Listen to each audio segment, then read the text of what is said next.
He's the first guy to come out of college where I saw him without a shirt and I said, holy crap, that's me. That's like, wow. I have yet to see a guy that looks exactly like me without a shirt off. And finally, when DK Metcalf and that viral photo went around, I'm like, my wife literally said, like, holy crap, that's you. And I'm like, I know. That's the same thing on Radio Row with Derrick Henry. Yes. Yeah. Couldn't tell them apart. Couldn't tell us apart.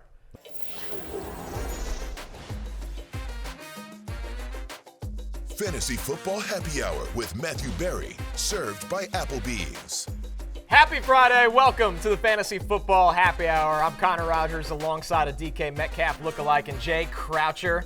And boys, we got big news to start the show. Congrats, Barry. Your starting quarterback is Sam Howell. That's good. Ron Rivera came to his senses. Your long battle's over. Thank God. Ron Rivera drinks free here at the happy hour as the Commanders say what has been obvious and should have been happening all offseason. Sam Howell's been named the starting quarterback. Remember, Rivera actually, was like, oh, don't count out Jacoby Brissett. And I'm like, I am counting out Jacoby Brissett. I'm actually doing this.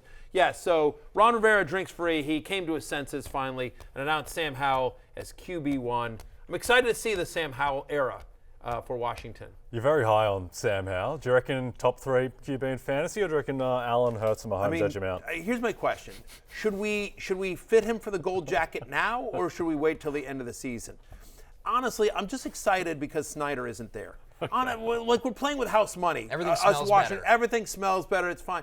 I'm excited because with Sam Howell, we've got a chance to do one or two things, and I've said this all along, and this is what Ron Rivera needs to do. This is why you drink free, Riverboat.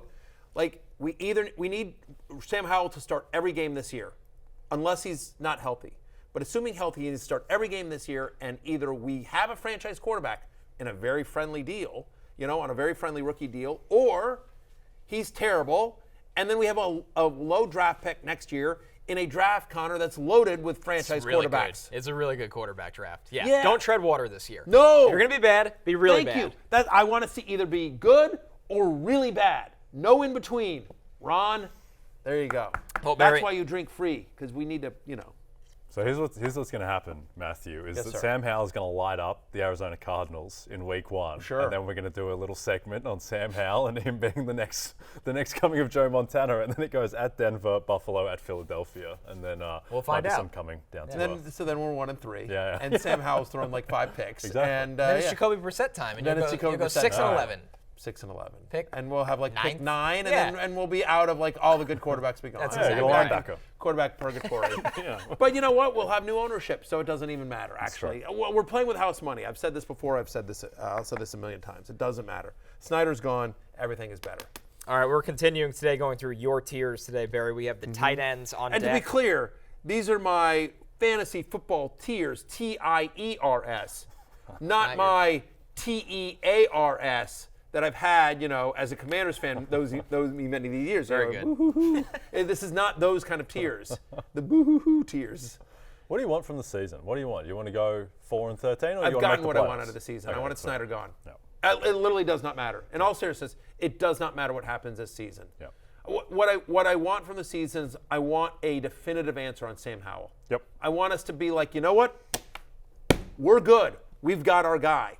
It doesn't always have to be pretty, but you're just like, you can see there are moments, with Trevor Lawrence, even Trevor Lawrence's rookie year, despite what a disaster it was under Urban Meyer, there were moments where you're like, okay, right? That's what I want out of the season. I want a referendum on Sam Howell. I want to know whether he is the guy or he is not the guy. I also think it was moronic about the, Chase Young and Montez Sweat. Like, I also would like that to be, definitively, figured out. And just give them a fair shot with the refs. They didn't get their 5th year. You want a fair shot with the refs as well this year after the Giants game last year. I would like the games to be called fairly and evenly. Yes. All right, before we get to the tiers, let's get into the Rotoworld Player news. Of course, for all your player news, you can go to rotoworld.com. And we're starting off with the Thursday night football reaction here. Obviously, we had a game last night. Maybe not a thriller between the Eagles and the Browns, but the Eagles' backfield, that's what everybody has their eyes on right now, which was led by Trey Sermon, who had the biggest night, both for good and bad reasons. 5 carries, 54 yards, the touchdown, and the fumble. And then kind of just a giant mix of guys. Not a surprise here, Barry. Not a ton of work for Kenneth Gainwell or Rashad Penny. Yeah, but honestly, to me, that's the story. Like, the fact that Gainwell and Penny and Scott were both held out. Swift didn't. like tells you Gainwell's in the mix to have a real role. The fact that he got just as many carries as Penny, and it was only 2, they each only got 2 carries, sort of tells you, like, yeah, like he's gonna be a thing. It's gonna be a 3-headed monster in Philadelphia in that backfield between Gainwell, Penny, and Swift.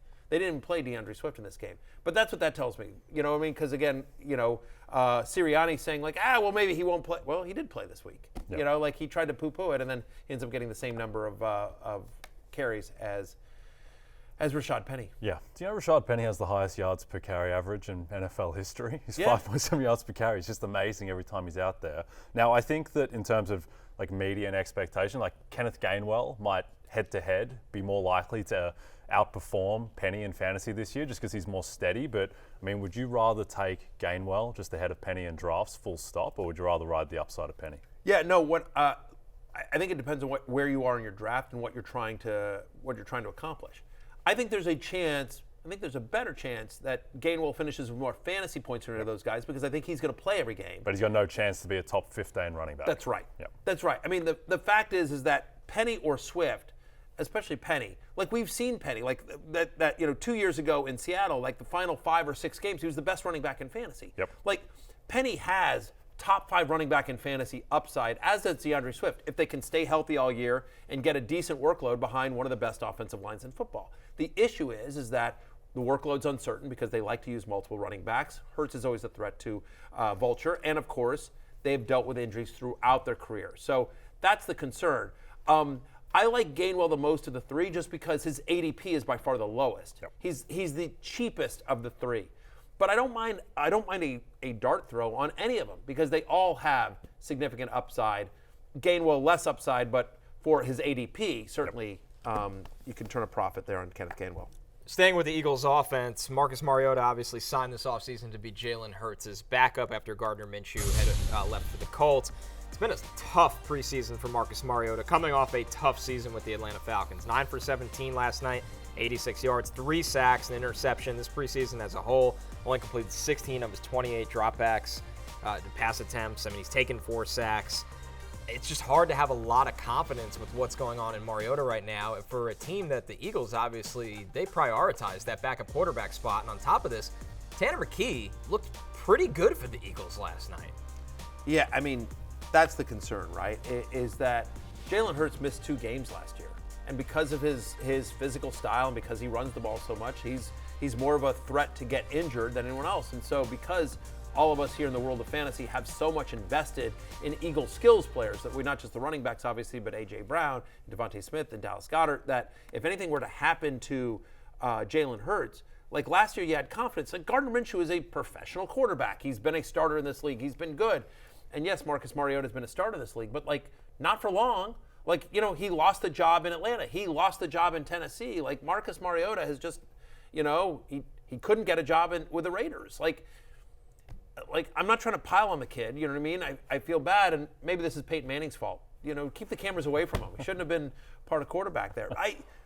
But it is a concern because it's not like, some of those passes that we just showed you there, if you're listening and you didn't see it, like we showed some plays, like he's missing guys by like 10 yards. It's not even close. Like, it's not even like just, the line broke down or he misread a coverage or something. Like, it's just like, it's not like, it's all mental. Like he's got the baseball equivalent of the yips.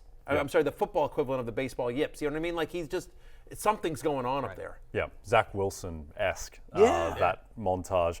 I think the thing with Minshew is that last year, if Hurts was going to go down, say in the playoffs, and this is more of a real-life football and fantasy thing, but the Eagles still could have won the Super Bowl with Gardner Minshew because everything else around him was so good and he's competent enough. Mariota has to be better than what he's shown so far. I don't think it's going to be the Tanner McKee show. Mariota's going to get first crack, and Mariota can provide value with his legs, but yeah, he needs to throw the ball within 10 yards of people. Right, so we'll be on watch. But it's a concern. Losing Gardner Minshew, I think, was a loss, right? Yep. And it just. Last year, I think what the number is, and someone get in my ear and correct me if I have this number wrong, but I believe the number was last year something like 65 different quarterbacks started a game or appeared in a game last year for NFL teams. Like it was an NFL record.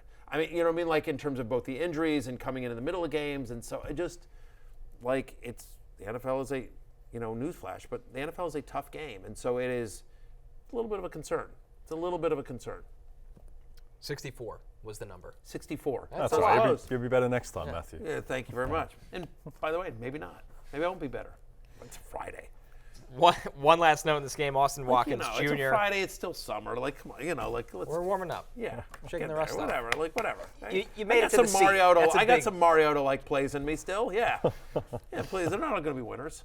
The only other note from this game, Austin Watkins Jr. has bounced around for 2 years, 7 catches on 14 targets for 139 yards and a touchdown. So not a ton of action in this one offensively, honestly, but USFL superstar. that's right. Austin Watkins. Well, it's wide open opposite Amari Cooper, and I think DPJ is really scaring anyone. Cedric Tillman looked great in the first Cedric Tillman. Let's go with Cedric Tillman. Now, I know you guys want to sit here and dump all over Donovan Peoples-Jones. Yeah. You know, Lawrence Jackson's fourth-round pick in our mock draft the other day. He absolutely loves Donovan Peoples-Jones. Find yourself somebody that looks at you the way that Lawrence Jackson looks at Donovan Peoples-Jones. Is what I always tell my kids. But yeah, I mean, even though Lawrence loves DPJ, it doesn't seem like the Browns do. I'm with you. Like, I would rather take a flyer on Cedric Tillman for a non-Amari Cooper wide receiver. I actually think the second best pass catcher on that team is going to be David Njoku. Yep. But I like Cedric Tillman as a late-round flyer. Absolutely. And if Elijah Moore gets banged up, which we've seen before, I mean, the wide receiver depth for the Browns is going to matter a lot. Yeah. As long as Deshaun Watson can still play at a high level, which we don't know that right now. That's the other thing here. Yeah. Third best pass catcher on the team might be Nick Chubb as well. It's a problem. The Watson stuff isn't good. Doesn't sound good at the moment. And also just think if Amari Cooper gets hurt and you have Deshaun Watson, who's not Deshaun Watson anymore, potentially, and that receiving core, could get bad for Cleveland in a hurry. Could get bad for Cleveland in a hurry. In fairness, though, Watson's contract is fully guaranteed. Yeah. They're only on the hook for another $250 million. We'll get into the Browns a bit more in just a second, but one big piece of injury news outside of last night's game was at Dolphins camp. Yeah. Their left tackle, Teron Armstead, was carted off the field due to an apparent leg injury. Ian Rappaport reports Armstead does not require surgery and is already questionable for Week 1. This is a guy that, when he's been at his best, he's one of the best tackles in the league. The problem is the last 3 years, he's missed a lot of time with a lot of different injuries. And Jay, he's one of those few offensive line that actually moves the line. Yeah, absolutely. The betting line, I should say, not the offensive line. Yeah, he moves the offensive line as well. Right, yeah, but everything he's gets an worse. offensive lineman who moves the betting line. He is, and it's largely because of, one, what's behind him, which has not been much historically, and then also just with Tua. Tua's not a guy you really want outside of structure. You want everything to be perfect for Tua so he can just make his reads, execute his throws. And I just think back to the game against Houston that Miami played last year. Armstead comes out. They take 4 sacks in 10 snaps. Yeah. It was just a joke. And so Armstead, he is a guy who can move the line, a point and a half potentially, given the right matchup and context. And so I would say that he is basically just as important to them as Tyreek Hill is. Because at least you have Jalen Waddle on the other side of Tyreek Hill. You have other weapons. There's no replacement for Teron Armstead. I don't know that there's a fantasy takeaway from this because the running back situation is still a little bit of a mess. We're still trying to figure out whether it's going to be Mostert or Jeff Wilson Jr. or Devon Achane. You're still going to draft Hill and Waddle high, but it does sort of like give you a little bit of a pause here about the Dolphins. I'm not adjusting my rankings, but it's just sort of one of those things that's like good to know, and maybe if you're chasing one of those Dolphins running backs, you're sort of like, I'll wait another round and see if they're still there, kind of thing. I don't know. You don't love it. There's just some shaky foundations there between the Jalen Ramsey injury, which was already, he's going to be out long term, the Tua with the concussions, Teron Armstead, who already you're pretty happy if you got 13 games out of Teron Armstead. And now everything that's going on, I don't know, it feels like it's all kind of teetering a little bit. It's tough. By the way, again, they had to start a playoff game with Skylar Thompson last year, the 7th round draft pick. But, I'm a big believer in Mike McDaniel, but this is arguably the toughest division in football. Yep. Between the Bills, the Jets now, and we don't think the Patriots are going to be bad. Their defense is going to be really good. So yes, 1000%. That's why that matters here so much. Yeah. Yep. All right. So during the Browns games, we've seen a lot of DTR, but a lot of the news coming out of camp, of course, has been around their starter and Deshaun Watson, who we briefly discussed just a couple moments before. And the reports are the Browns' passing game has been, in quotes, completely unimpressive. This is the Athletic's Zach Jackson, who covers the team very closely. Anything that involves Deshaun Watson remaining in the pocket has been an adventure this far in training camp. Yeah, I think this is a massive Interesting concern, way to and put it. often you shouldn't read too much into preseason reports, but I think this is the one that's concerning because it's been, 3 years since Deshaun Watson was a superstar quarterback that they're paying him like. And, I mean, at the end of last season, it wasn't so much that, he didn't have a mastery of the offense, which whatever, that's fine. It's just that he just wasn't executing the throws. He looked like Marcus Mariota in preseason. And if that's continuing, I'm not sure we're just going to get to week 1 and Deshaun Watson is magically going to be a top 5 quarterback in the NFL again. And then for fantasy purposes, I don't really know what to do with the guy because I get the upside where he could absolutely be a top 3, top 5 QB in fantasy. But at the same time, there's just the idea of Deshaun Watson. We don't actually have anything to support it. Last year, weeks 13 through 18, those games that he played in, that he returned, he was 23rd in yards per attempt out of 30 qualified quarterbacks. He was 26th in passer rating out of 30 qualified quarterbacks. To the eye test, he looked bad. And you're right. You're like, everyone's sort of like, it was, there was a lot going on last year, all the off the field issues. He was coming into the middle of the season trying to learn the offense and everything like that. But it'll be better this year. And but you're right. It has been a long time since we have seen Deshaun Watson, superstar quarterback. Yeah. Many, many years. And it's not like at the end of last year that he was behind the Rams offensive line and had Cooper Kupp out. He was behind one of the 3 best offensive lines in football. He had Amari Cooper healthy. He had Nick Chubb healthy. He was in a perfect context to look better than he did. I get it. You wipe away last year because of the weird situation and him coming in so late into the season and they're pretty much out of the playoffs. But the fact that it doesn't seem to look better yet already, I don't know. I would not be buying any Cleveland stock. I'm at quarterback 9 and I'm nervous about that. And I will be honest with you, I don't have him in any leagues. Generally I've been more of a earlier quarterback. I found myself with a lot of Lamar Jackson, Justin Herbert, 2 guys that I think have huge years this year. And then if not, then I kind of wait longer and I'm sort of in that, the Tua Jared Goff range. I'll pick Richardson and Right.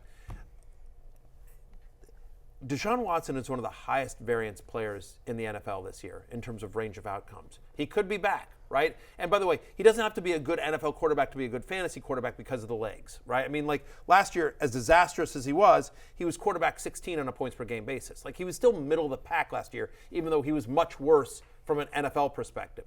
So he can, the rushing will keep his floor reasonably high. He's not going to be a disaster as a fantasy quarterback. But he's got top 5 fantasy upside. He's also got QB 14. Yeah. He could be Derek Carr. Sure. And here's the thing: is that from if a you're fantasy points perspective, if you're in a 12-team league, 1 quarterback, and you take Deshaun Watson as your first quarterback, I'd be wanting to get Daniel Jones or Kirk Cousins or someone in that 13 to 15 type of range because you don't want to go in with Deshaun Watson and then Ryan Tannehill. I think you want a bit more upside. I agree. I don't want to leave a draft with Deshaun Watson being my only quarterback, but I actually would go slightly opposite there. I wouldn't mind pairing Deshaun Watson with Anthony Richardson. If you're in a 1 quarterback league, swing for the fences. Upside play. You've got 2 guys with high variance right there because the Kirk Cousins of the world, well, if Kirk isn't available, Derek Carr will be, whatever. Ryan Tannehill. I like Kenny Pickett this year. I think the Steelers' offense is going to be a lot better than people think. I think Kenny Pickett is going to be an above-average fantasy quarterback this year. Sam Howell is going to get you 20, 30 yards with his legs and has a lot of supporting cast around him. I think Sam Howell is going to be a better fantasy quarterback than he gets credit for. So, there's going to be – that guy will be available on your waiver wire in a 1 quarterback league. Yep. No, that's fair. I think if you can get someone like Geno Smith or Daniel Jones, maybe a little bit above that, I would. But, that's just the difference between me and you as men, Matthew. I drive the speed limit. You like to take chances down I-95. Fantastic. 1,000%. Well, I'm also usually running late. Yeah. So I got to speed. You got to take chances. Fair, exactly. Got to take chances. But no, I do think we can get into a whole thing, but Geno is somebody that is being underdrafted. Yep. Because people are thinking, last year was a fluke. It wasn't QB5. a fluke. He's QB5. It wasn't a fluke. And Geno's even better in leagues where it's 6 points per touchdown pass. Yep. You brought up Kenny Pickett. One more note here on our player news, and this is staying in the AFC North with the Steelers. We know about George Pickens. We know about Deontay Johnson, Najee Harris, Pat Freiermuth. They have weapons. But reports are Calvin Austin, a day 3 pick from the 2022 draft, probably had the most eye-opening camp of any Steelers wide receiver. And if you need even more reason to believe in Calvin Austin's talent, here's Sauce Gardner with our colleague Chris Sims that had a lot of praise for Calvin Austin.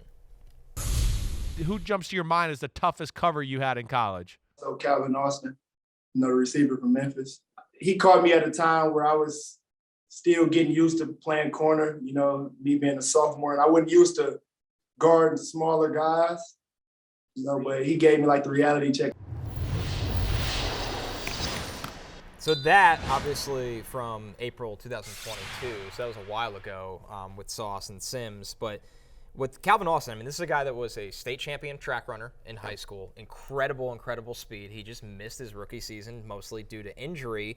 And this is another weapon in the Steelers offense that you could say they have a lot of talent, but they don't have a true burning threat like this, a true vertical burner, and Calvin Austin can be that for Kenny Pickett maybe. Yeah, I would just be, if you want to draft him, take a flyer, you're going to get Calvin Austin for free in drafts pretty much. He's a waiver guy. Yeah, he's very deep, but just with the amount of guys that are there, and Deontay Johnson and George Pickens and Pat Fryermuth and even Allen Robinson, and I don't think I agree on Kenny Pickett. I think he'll be better, but I'm not sure a Kenny Pickett, Matt Canada offense is going to support 3 wide receivers being fantasy relevant, as well as a relatively premium tight end in Pat Fryermuth. So I think that he's probably going to need an injury to become really fantasy relevant, but certainly one to keep an eye on. He's going to need an injury, or he's going to need Allen Robinson just to once again just sort of hit the wall and just be done. Allen Robinson's sort of interesting to me. Maybe it's like he's just going can't back quit him.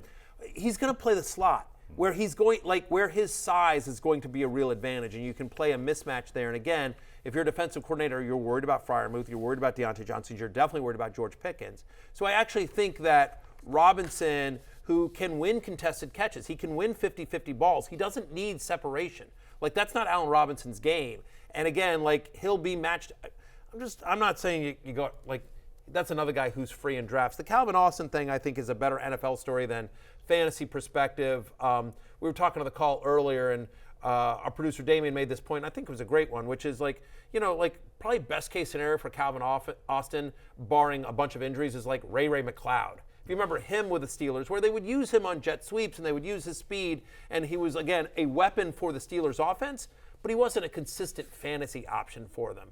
All that said, if ever there was a team that you wanted to pay attention to when some, 4th, 5th, 6th round wide receiver starts making noise, it's the Pittsburgh Steelers, because I don't think there's any team in the NFL better at developing wide receivers than the Pittsburgh Steelers. Yeah, maybe a good dynasty stash right now is what Calvin Austin would be. We're going to take our first break. He's 5'8", you know what I mean? He's 170. Yeah, in boots. 5'8", right, yeah. and with lifts probably.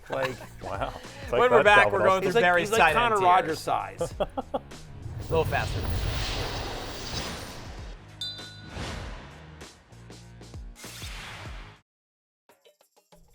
Here's your chance to win a VIP trip for 2 to watch a live taping of the Fantasy Football Happy Hour. Go behind the scenes, meet the crew, and get a front row seat to all the fantasy insights and debates to help you win your league live from the NBC Sports Studio. Enter now at NBCSports.com/BarrySweeps. That is NBCSports.com/BarrySweeps. To be clear, when we say meet the crew, they're talking about us. It's not going to be you taking a picture with a camera guy. I just want you to, and you can meet them. You can meet. We have a. No, but I'm just listen. We still have 40 minutes left of the show. Yeah, and you're exactly. There, this is important. This is why camera guys are important. I'm not saying camera guys aren't important, as they for those listening, they just took a shot of our feet.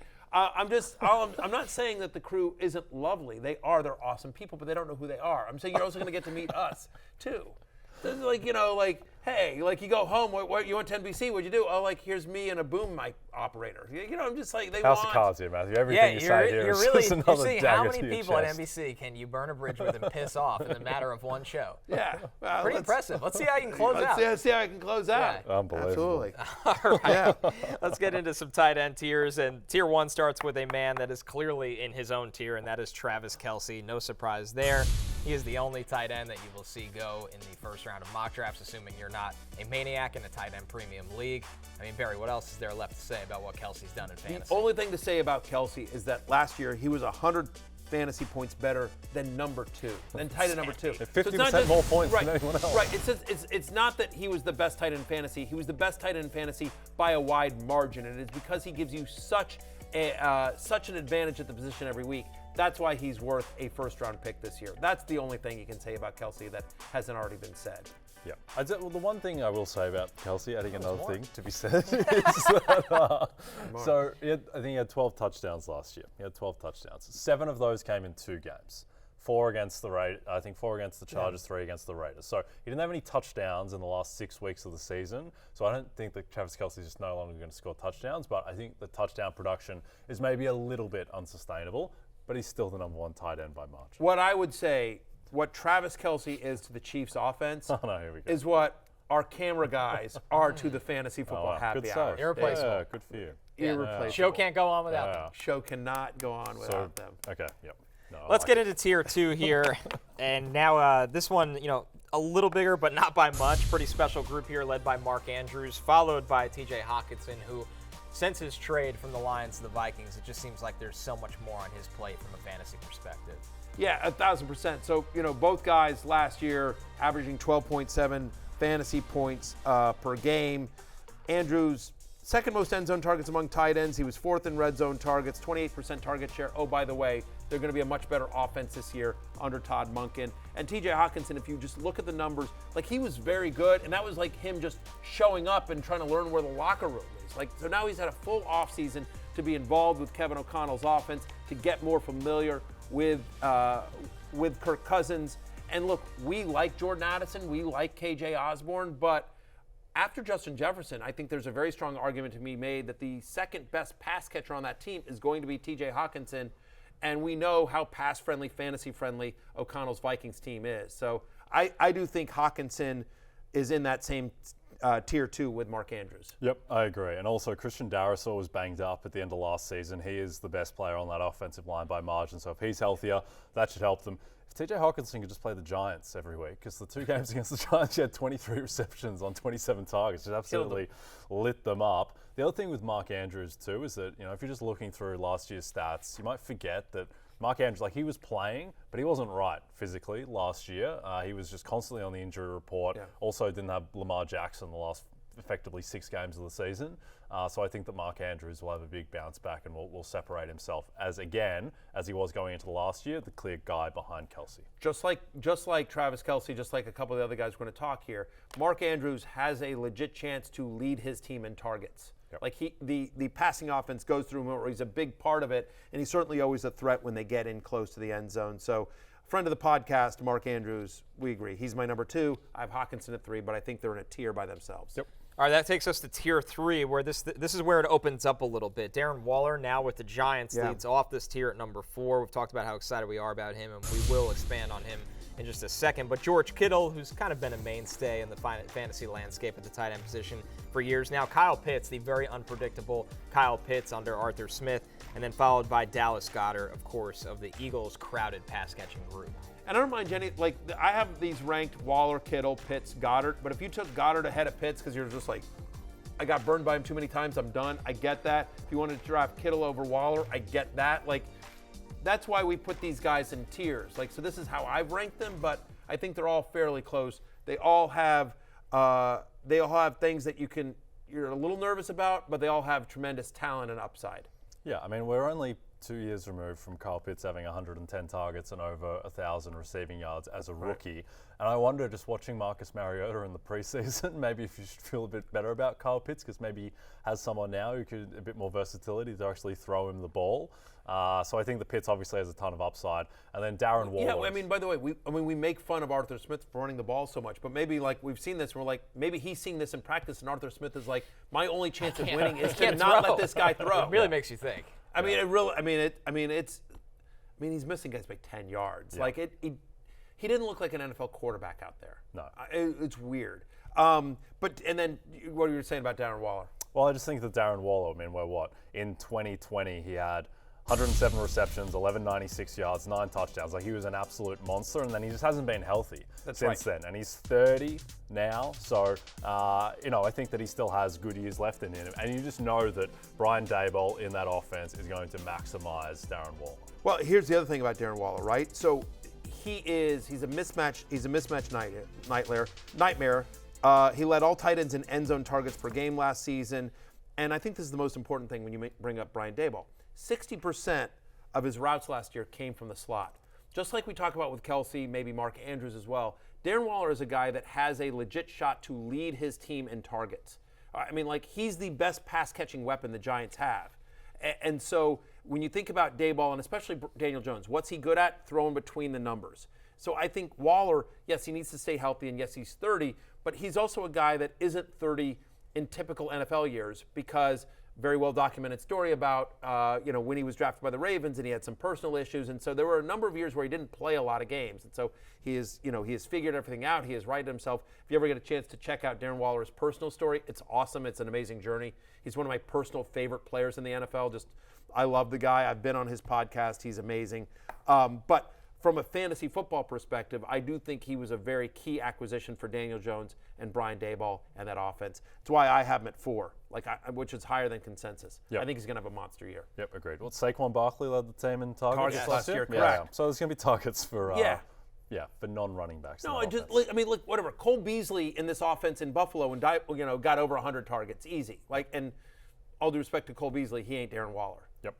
Barry, on the George Kittle front, how much of it is a difference going into this year, knowing Brock Purdy is the starter and what we've seen them be able to do together versus last year, the unpredictable nature of Trey Lance? Yeah, I mean, that certainly helps, right? And there was definitely a connection. I want to say, this is off the top of my head, but I believe that of the 11 touchdowns that George Kittle had last year, 7 of them came from Brock Purdy.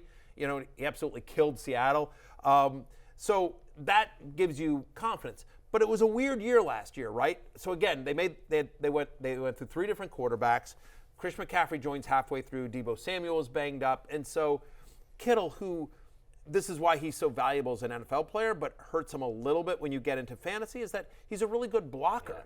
I mean, he's just an unbelievable blocker, which is great, but it just means because you have so versatile, because there's so many things you can do offensively with Deebo and Ayuk and McCaffrey, that maybe they keep Kittle into block more, right? Is my concern is does he get to 11 touchdowns? Because Kittle has been sort of up and down as a touchdown scorer throughout his career. So that's, again, you have to nitpick at this level. He's my tight end 5. I feel like I'm talking Kittle down. I'm at tight end 5, but that's why I have Waller over Kittle, is I'm a little nervous that this offense doesn't use Kittle as much as they did last year, that because with everyone healthy and now a full season McCaffrey, Elijah Mitchell, I know he's banged up too, but they've got a lot of mouths to feed in San Francisco. Yeah, I wonder as well, because Purdy clearly had a connection with Kittle at the end of the year.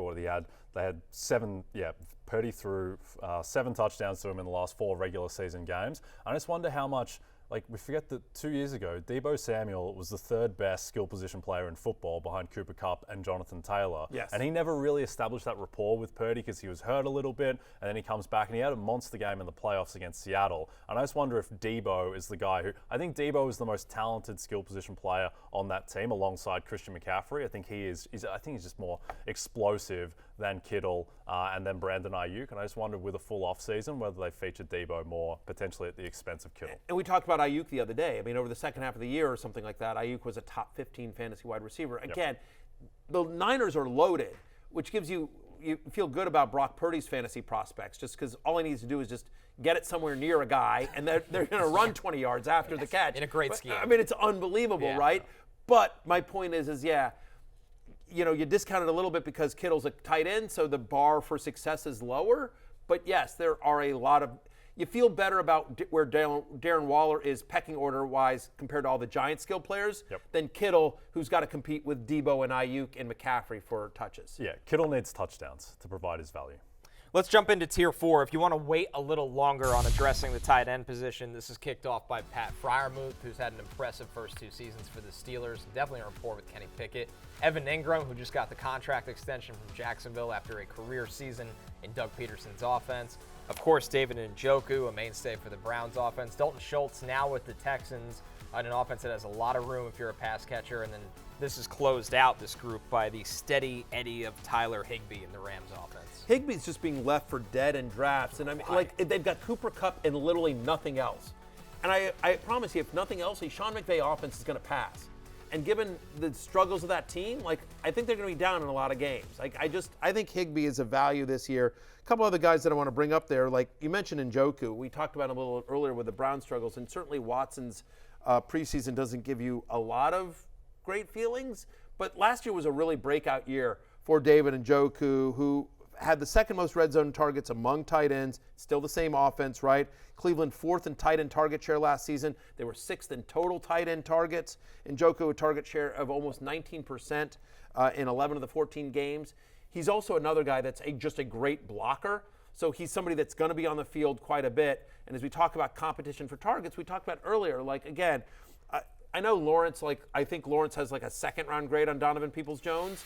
But other than Lawrence Jackson, we sit here and go, like, after Amari Cooper, there's not a lot there. We like the potential of Cedric Tillman. Right. Much be your way. But I think after Amari Cooper, David Njoku is the best pass catcher on that team. And so, he's somebody that I have him at tight end 10. I think he's a, low-end tight end 1. Good player. Yeah. The thing as well, last year, the specific way Deshaun Watson struggled, he struggled in a lot of regards, but the specific way that he did is he couldn't throw the ball deep. There was just no deep completions at all. So tight end David Njoku might be a little bit more protected against that with the shorter intermediate throws. Tier 5, our final tier here for the tight ends, is kicked off by Gerald, Everett at 13, Cole Kmet at 14, and then 15, Juwan Johnson. Let's stick with this group of 3 before we go deeper into a group that has a lot of rookies. Gerald Everett here, Barry, feels kind of like your Tyler Higbee argument in a sense that he's completely overlooked despite how productive he could be for the Chargers offense playing with Justin Herbert. It's a weird one on Gerald Everett. I think maybe it's because he's a big name, and also there was that nationally televised game where he dropped he was just exhausted, and he made kind of that boneheaded play, and just, but the fact of the matter is this is a guy who was top 8 in the NFL among tight ends in both targets and receptions last year. You think about this offense under new coordinator Kellen Moore, the 2 years that Kellen Moore was in Dallas, Dalton Schultz was a top 7 tight end in points per game over the last 2 years under Kellen Moore. Everett is a weapon. There is a connection there with Justin Herbert. I'm a tight end 13, but he's one of my, if you sort of punt on an early round tight end, he is one of my favorite guys to get later in drafts. I've said this about tight end for the season. I want to either be one of the first guys in my league to get a tight end. I want a Kelce and Andrews, a Hockenson, one of those guys. Or I want to be one of the last guys in my league to draft a tight end. This is assuming non-tight end premium scoring, because you've got guys like Njoku and Everett that are Higbee that you can get late. Yeah, and they're all unexciting, but Tyler Higbee last year had 108 targets. Gerald Everett every week just feels like he's going to be 5 receptions for 40 yards with like a 33% chance at a touchdown. Yeah. And people are going to want to draft Dalton Kincaid in front of Gerald Everett, but Gerald Everett, I think, is more likely just to have the better fantasy season. Yeah, I would agree with that. Jay, how about Juwan Johnson coming in there on 15 before we go deeper into this list? I mean, this is somebody who was incredibly productive in the second half of last season, and now the Saints get a little bit more stability at the quarterback position in Derek Carr, despite this being a crowded tight end room. Yeah, I mean, he's just a touchdown machine. Juwan Johnson had the 7 touchdowns last season, despite missing a game. You would like him to have more target volume. He only had 65 targets last year, but I think the underrated thing with the Saints, and the reason that you should be buying Saints stock, is just their schedule is they play like the 3 of us every single week. Right. It's absolutely insane how easy it is. So they're just going to be, even if they're not that good, they're going to be in scoring position so much, and Juwan Johnson has shown that he can be an absolute weapon when you get close to the end zone. Juwan Johnson, over the final 10 games of last year, week 7 on, he was the 8th best fantasy quarterback on a points per game basis. To your point, he has 55 receptions the last 2 years. He has 11 touchdowns on those 55 receptions, right? 20% of his catches have gone for touchdowns. He is a touchdown machine. He was a free agent this year. The Saints signed him to a real deal and brought him back. The concerns are they also signed Jimmy Graham, and you're like, what are we doing? He's going to get 6 touchdowns. Right, and I was just like, not to retire, by the way. Right, not and we for thought, one-day this is retirement. nice. Jimmy Graham, he's going to sign a one-day contract with the Saints and retire as a Saint. That's right, he should. He's royalty in New Orleans. Oh no, they want him to play football. I'm like, wait, what? Right? I mean, is this a Marvin Jones? Is Jimmy Graham the oldest wide receiver in the NFL? I know, that whole thing about he wanted to be qualified as a wide receiver. So that's the concern, is does he vault for a couple of touchdowns? Taysom Hill, who also qualifies at tight end, he's always a threat as well. We don't know about the health of Michael Thomas or the running backs other than Jamal Williams in New Orleans. So a lot is unknown. But I will tell you, Juwan Johnson is a great red zone threat. The Saints paid him real money to have him come back. And randomly, he's a TikTok star. I swear to God, he's got an account with his wife, and they've got 2 million followers. He's a massive TikTok star, Juwan Johnson. Stock up on Juwan Johnson. Unbelievable. I'm just saying for the kids out there that are on the talk. ADP rising as like we me, speak. I'm on the top. I know you guys are like whatever, blah, blah, blah. But for those of us that are in the know, that are in the hip, that are, on the talk, as we call it. On the talk, on the peacock, what can't you do? Yeah, exactly. Let's pull up tier 5 Do you one think they more would let time. me shorten Peacock's name? I don't reckon they would. No, that one probably doesn't make the cut. I wouldn't have thought so. Interesting. All right. Just give it a nickname. Make it hipper. You know what I mean? Just something to think about. Hunter Henry? Yeah. Looking at the back end of tier 5 here, Barry, who jumps out? Hunter Henry jumps out to. There we go. Hunter Henry, listen. As you sit here and look at the list, I have Luke Musgrave at 22. I'm too low on him. When my rankings update comes out on Monday after all the preseason games, Musgrave's going to jump up. Like, he's getting a lot of buzz, rightfully so. You know me. I'm obsessed with Luke Musgrave this year. I'm also obsessed with Hunter Henry. He's too low on this list. I'm going to move him up as well. Tied for the team lead in red zone targets last year, 76% snap rate last year. Mike Gesicki already banged up. Bill O'Brien likes to use 2 tight end sets. He likes to use 12 personnel quite a bit. There's a connection between Hunter Henry and Mac Jones. I think Hunter Henry has a big year this year. I really do. I agree. And also, he only had the 2 touchdowns last year, but I can tell you for a fact that game against Minnesota, he caught a 3rd touchdown, and that getting Yes, he reversed, did. that cost me a lot of money, but that was a touchdown, so he actually had 3 touchdowns on the year. Also, I'm buying a little bit of a Mac Jones mini resurgence, not a renaissance, but just a mini resurgence. There's nowhere to go but up. He's been written off. He was excellent his rookie year. Correct. And we're not far enough removed from that to dismiss him. Don't love the offensive line and what's going on there, but I think there was a little bit of upside. They were a disaster last year offensively with Patricia and Joe Judge and what's going on, right? Bill O'Brien, regardless of what you think about his time in Houston as a head coach / general manager, the fact is Bill O'Brien's a good offensive mind. That he has traditionally been a good offensive mind.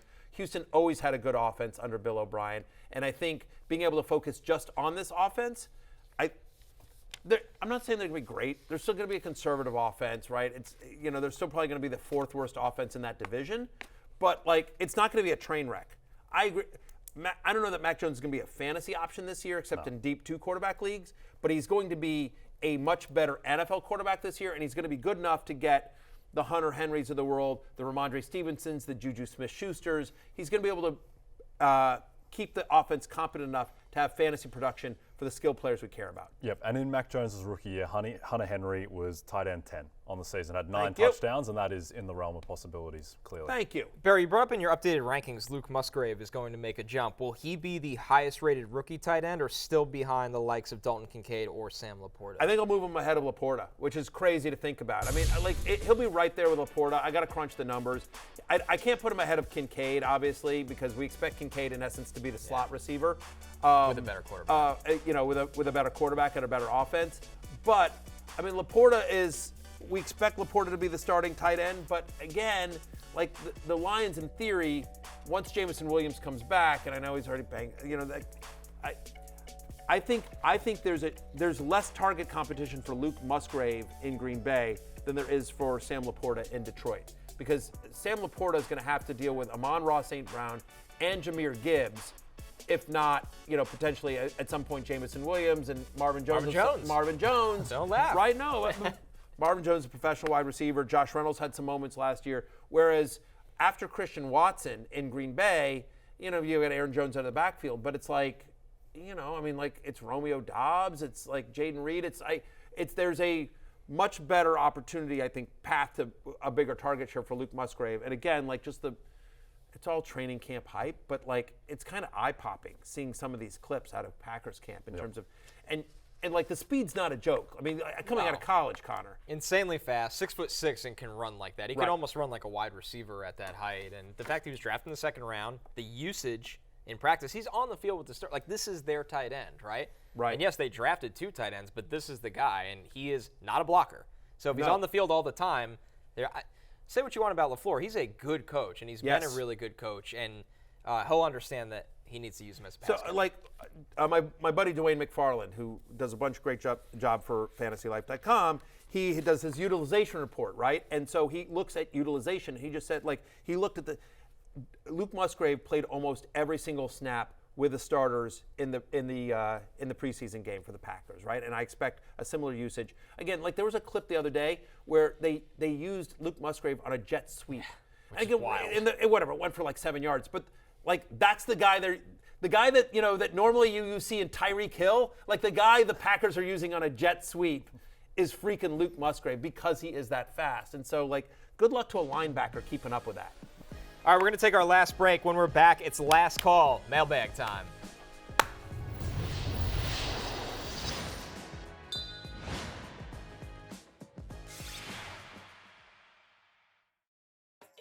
Get the Rotoworld Fantasy Football Draft Guide. Go to NBCSports.com/draft guide and use promo code Barry20 for 20% off at checkout.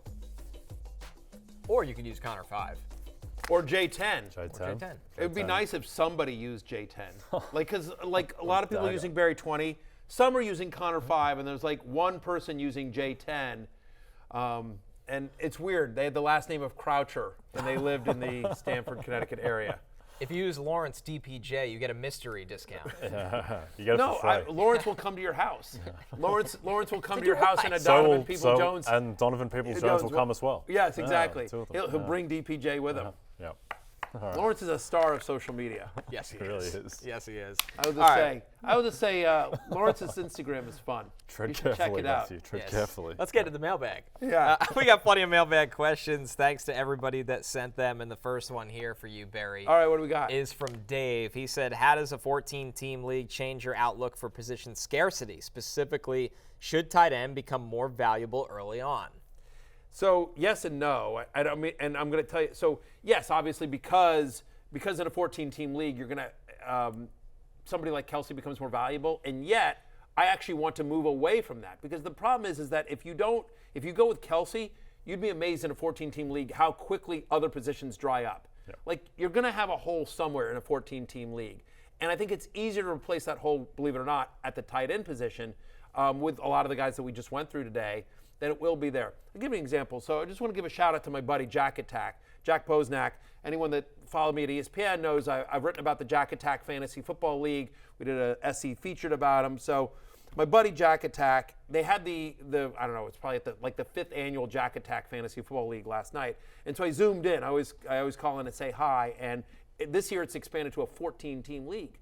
And so Jack had like the second pick. And so he took Jamar Chase in the first round. But by the time it came back around to him, just his second pick, and so he had Jamar Chase, Kelce's up the board, and he's asked me who he should take at running back. Like his best choices in the second round of a 14-team league were Najee Harris and Ramondre Stevenson. Yep.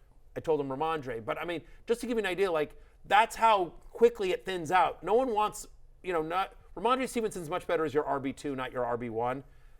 Najee Harris is probably better as your RB3, not your RB1. But, again, 14-team leagues thin out quickly, so I actually would want to go away from Kelce because I think he'll be chasing multiple positions as opposed to just one, if that makes sense. Yeah, you're more comfortable ending up with David Njoku or Gerald Everett or Juwan Johnson as your tight end 1 than you are Najee Harris as your RB1. That's right. Yeah. That's exactly right.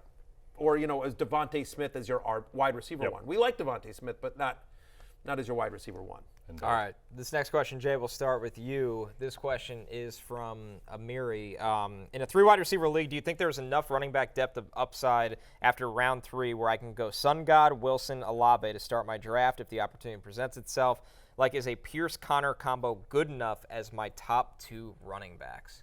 I think so. If you've got that much talent at receiver there, and Pierce, other guys in that kind of range later on, like Cam Akers as well. If you've got elite talent at the 3 wide receiver spots, you're getting 3 wide receivers who are going to be in the top 15 or so, and then you end up with Pierce and Akers as your 2 running backs, I think you're fine.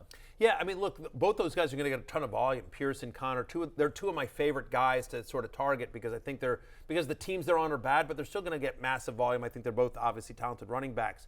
And again, in a 3-wide receiver league, having those 3 as you're starting, that's just awesome. This is a really good year to do 0 RB or modified 0 RB, which is what that start would be. And 0 RB doesn't mean, for people who are unfamiliar with the phrase or just hear it tossed about without really getting any context, it doesn't mean you don't draft any RBs. It just means you wait a little while before you start drafting running backs. There's always going to be injuries, right? I mean, Jamal Williams is a really good, Jamal Williams is going to be a top 12 fantasy running back the first 3 weeks of the season.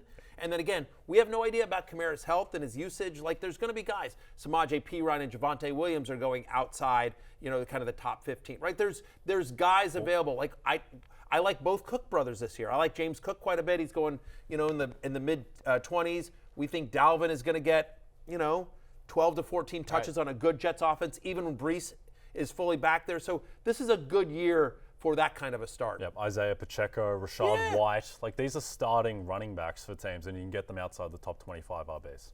You brought up Jamal Williams. We have a very important Jamal Williams question as our next one, and this one is from, is that Lily _? Yeah. Something. Okay. At Jason _Mioza 25. There we go. Jay's got the read on the actual handle. Jamal Williams said he was not a fan of beignets and they are just funnel cakes. How does that affect his rankings? Barry, we'll start with you. You feel like you're this is the whole thing. I once went to New Orleans and I took a picture of a beignet, and it was an awful picture. It was, here's what happened. Now I can finally reveal the story about the beignet photo. Is that I wanted to take a photo of beignets, but then I ate my beignets. So what I did is I was like, oh, there's a picture of beignets, like I was at Cafe Du Monde, right? I'm like, I got to take that. So I basically took my phone and I zoomed into somebody else's beignets and just posted it without thinking. You can't do that. But it's really fuzzy. Like, it's not a good picture. And so Field Yates, my buddy Field that I used to do my podcast with, Field was like, what the hell is that? Like, that's the worst photo I've ever seen. And just the beignet photos became a big, big thing for a number of years and a running joke on my old show. And, so beignets have a special place in my heart. But who has even more of a special place in my heart is Jamal Williams, who is top 5 interview in the NFL. My God, that's incredible. That guy should go straight from the NFL to a reality show. He's amazing. It does not affect my rankings of Jamal Williams as a fantasy football player, but perhaps it does affect my rankings of him as a dining partner.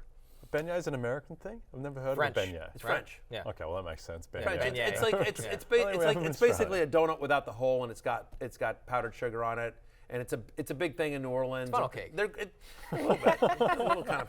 It's great though. The beignets I'm a big beignet fan. Okay. You liked it so much that you ate it before even getting the picture. Yes, of before it. getting the photo. Anyway, whatever. Let's get into another question here. This next one from Malik, who asked, best 2 quarterback league draft strategy. My coworker is in a Superflex league for the first time, and I've never been in one, so I don't have any advice to give him.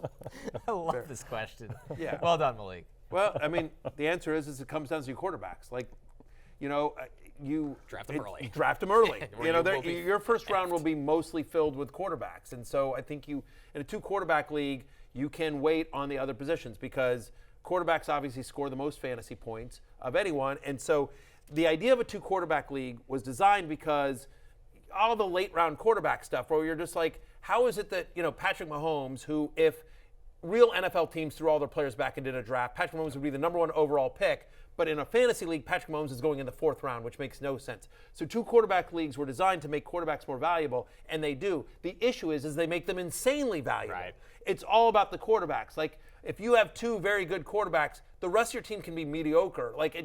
So that's the biggest thing is that, if you start quarterback, that's not a weird thing in a 2 quarterback league. I would say the one thing is that there is often a rush or you're stressed to get the second quarterback in. This year, I wouldn't worry so much about that because I think the difference between Bryce Young, who's going QB 19, and then guys like, Mac Jones, Jordan Love, who are going QB 26, QB 28, not that significant.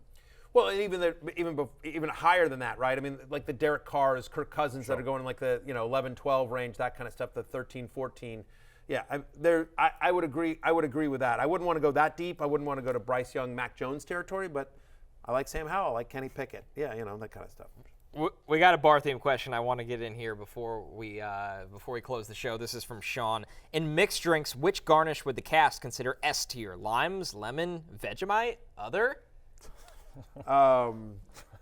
Vegemite's a good way to get on the show. I would not. Yes, it is. I don't want Vegemite in a cocktail. I don't want Vegemite. Period.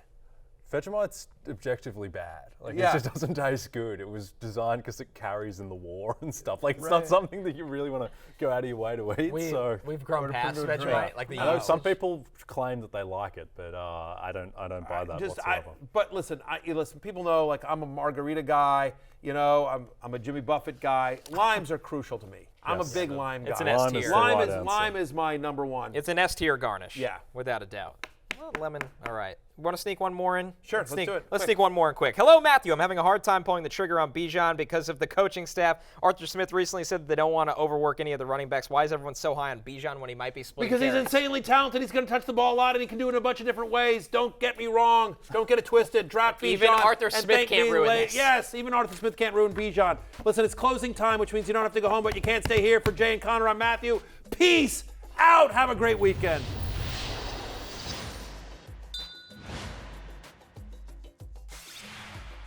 Hey, it's Matthew Berry from NBC Sports and Rotoworld.com. Just want to thank you so much for watching what you just watched, or at least being too lazy to click out of it after the autoplay just kept it going. So either way, thank you so much for just letting it scroll by your screen. And now I'd like to ask you respectfully, okay, please subscribe to the NFL on NBC YouTube channel for the latest NFL news, fantasy headlines from Rotoworld, and betting analysis from NBC Sports Edge.